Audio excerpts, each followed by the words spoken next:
welcome to Show and Tell number 7, everybody and anyone listening in. Today we're going to be, how am I making that work?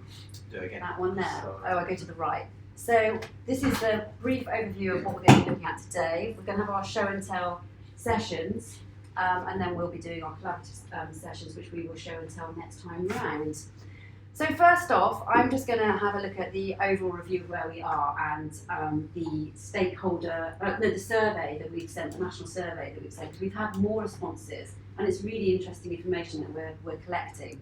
Oh, that's so small, I can't see it. So what we can see here from this slide is the reasons for invalid, ranked in order 1, 2, 3, and you can see we've grouped them together now. So you can see they're saying all of these 3 are at 0.3.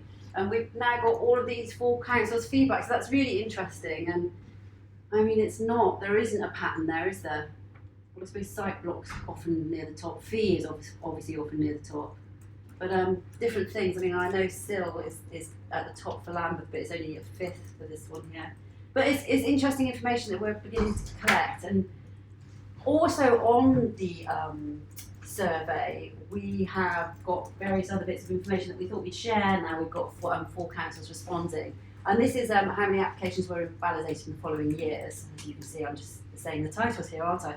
But I think it's interesting. Durham is actually quite low, but Sevenoaks and all the others are above the 50%. And you can see Thurrock Council last financial year, not the current one, 87%, which is absolutely, it must be costing them a leg and an arm. It'd be really interesting to see what systems they've got in place there, wouldn't it? But so that's interesting information. We want to keep pushing for more. So if anyone has any contacts in councils, point them towards our survey and ask them to feed back, because it is really interesting information. And I imagine the reason some of the responses are coming in slowly is because, as you can see, none of this is estimated information, it's actual real information. And then we asked various questions in the survey. So we thought we'd pull some of those questions and some of the beginnings of answers out because we thought they were interesting to look at. So how should validation work to make the new system we're designing easier and faster? I mean, I know Wickham are already doing this one on the far right, add a charge for applicants' agents to submit invalid returns.